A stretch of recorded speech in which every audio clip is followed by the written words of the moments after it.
Let me back up a sec because I know what you just heard probably sounds insane. I mean, who does that? Who climbs up a fake mountain in broad daylight and bloodies the face of a woman in front of an entire neighborhood? Yeah, that happened. But you need to know what happened first.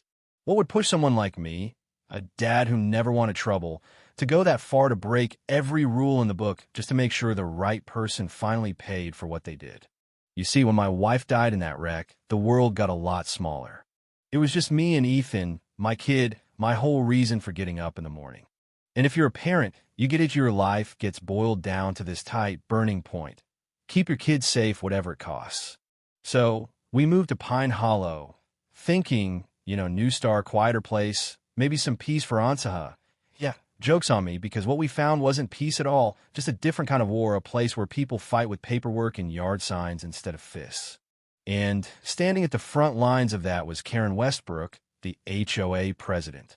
You ever meet someone who just has that look like their smiles, just another way of saying no? She had a clipboard like a sword, pearl earrings that flashed like warning lights, and a stare cold enough to curdle milk.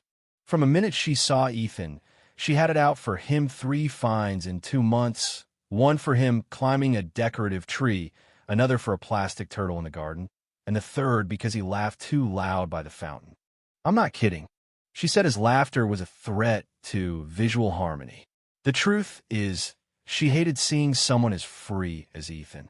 Hated being reminded of whatever she used to be before rules and bitterness turned her into the cop of the cul-de-sac. Ethan was just a kid who climbed everything, fences, trees, the porch rails, because nothing fell out of reach for him, not because he was being bad. But every time he ran free, Karen's jaw got tighter. I should have known that kind of resentment mixed with power's always dangerous. But I brushed it off, like most people do, until the day she really went for blood. So here's how it went down. Pine Hollow's big new adventure wall was opening streamers, cupcakes, all that community crap, and Karen center stage in her red jumpsuit with a mic, acting like she invented climbing itself. She announces, all smiles, that she's going to lead by example and join the kids' first climb. So there's Ethan beaming at me, "Watch this, Dad," and Karen, a few holds above, barking safety reminders into the mic for everyone to hear.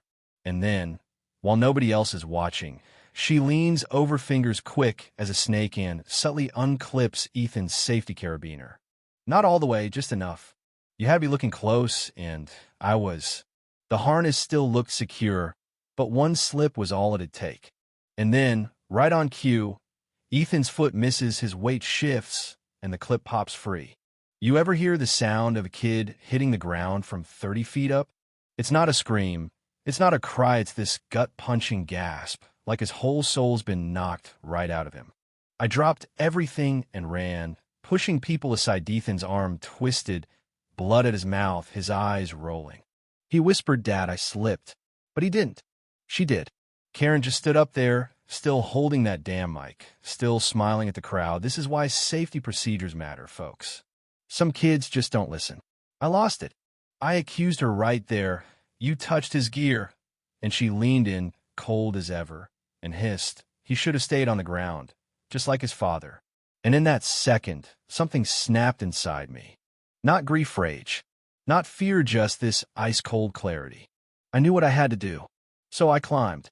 No harness, no rope, just blood pounding in my ears and the vision of my kid broken on the ground. Karen was up there, playing hero for the cameras, waving like she hadn't just tried to kill a child. She didn't see me coming. I reached the top in seconds, scraping my hands raw. She finally noticed and tried to go all official, "You're violating protocol," but I cut her off. "You try to kill my son." She reached for her emergency whistle. I slapped it away, grabbed her by the jacket, and slammed her face against the wall once, twice, till blood streaked the fake rock.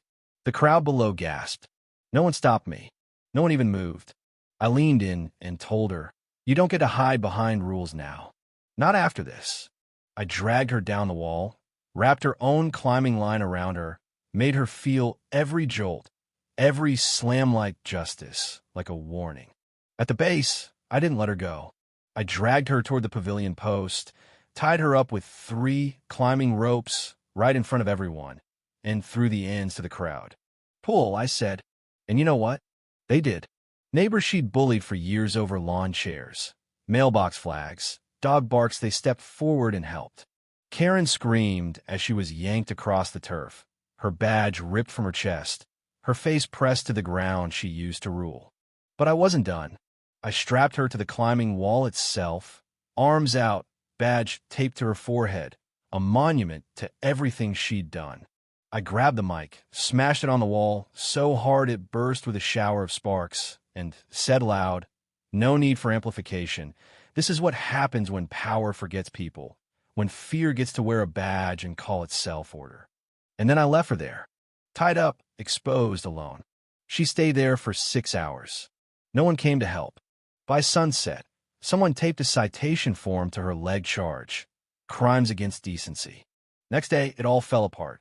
Her HOA account was frozen, access revoked. Her husband walked out, divorce papers in hand.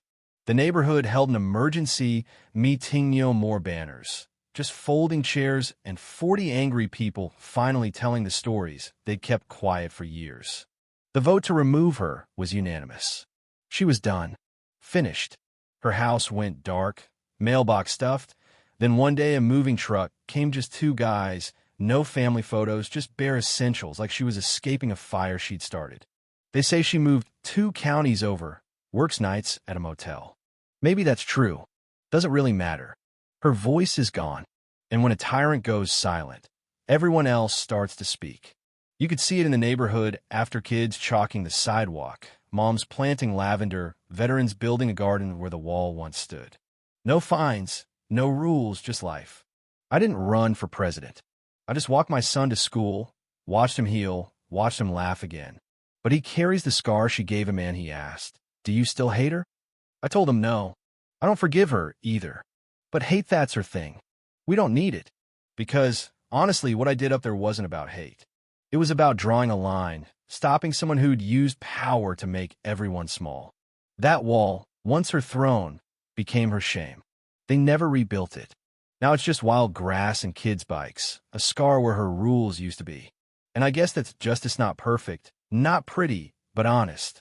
So, tell me, have you ever had a Karen in your life? Someone who twisted the rules just to break people down? Share your story. Type "justice climbs" if this hit home for you. Because in the end, silence is what lets bullies build thrones. But the first shout, the first step, that's how justice climbs. And I hope, if it ever comes to it, you won't stay quiet either.